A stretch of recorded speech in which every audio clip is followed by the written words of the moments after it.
ऋणात्मक संख्या पर सम संख्या की घात, ठीक है, या फिर ऋणात्मक संख्या के ऊपर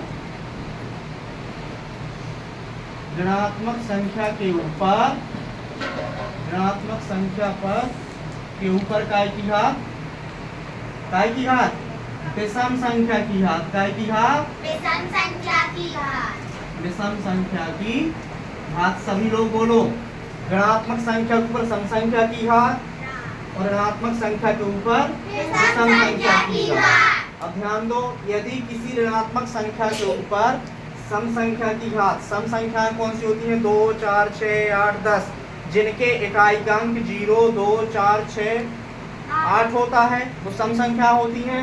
विषम संख्याएं वो होती हैं जिनके ऊपर नहीं, विषम संख्याएं वो होती हैं जिनके इकाई अंक 1, 3, 5, 7, 9 होता है, ठीक है ना।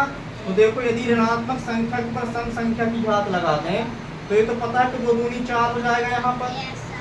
यहाँ पे 2 गुणे 2 गुणे 2 गुणे 2, 2 दूनी 4, 4 दूनी 8, 8 दूनी 16 हो जाएगा। यहाँ पर 2 गुणे 2 गुणे 2 गुणे 2 गुणे 2 गुणे 2, सुन लो थोड़ा सा, सुन लो, 2 दूनी 4, 4 दूनी 8, 8 दूनी 16, 16 दूनी 32, 32 दूनी 64 हो जाएगा। इसी प्रकार यहाँ देखो, 2 के ऊपर 1 की घात है, मतलब कितना हो जाएगा, 2 हो जाएगा। 2 के ऊपर 3 की घात, 2 गुणे 2 गुणे 2, 2 दूनी 4, 4 दूनी 8। यहाँ 2 के ऊपर 5 की घात, मतलब 2 गुणे 2, 2 का 5 बार गुणा होगा क्या, है ना। 2 दूनी 4, 4 दूनी 8, 8 दूनी 16, 16 दूनी 32। अब थोड़ा सा ध्यान दो, ये तो गुणा कर लिया हमने, लेकिन गुणा करने के बाद यहाँ पे चिन्ह कौन से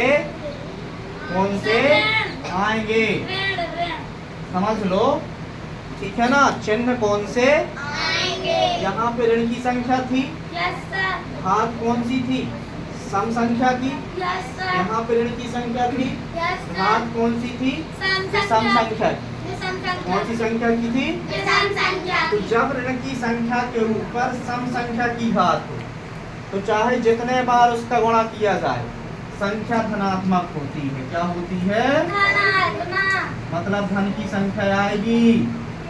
समझ में आया कि नहीं। और यदि किसी संख्या के ऊपर, यदि किसी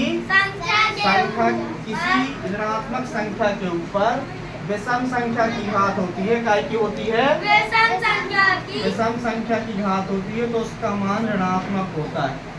क्या होता है, मतलब यदि सम संख्या है, ऋण के ऊपर सम संख्या की घात है, तो मान कैसा होगा, मान कैसा होगा, यदि माइनस के ऊपर विषम संख्या की घात है तो मान कैसा होगा। समझ में आया। इस प्रकार से हम घातांक को समझ सकते हैं, ठीक है, लिख लो।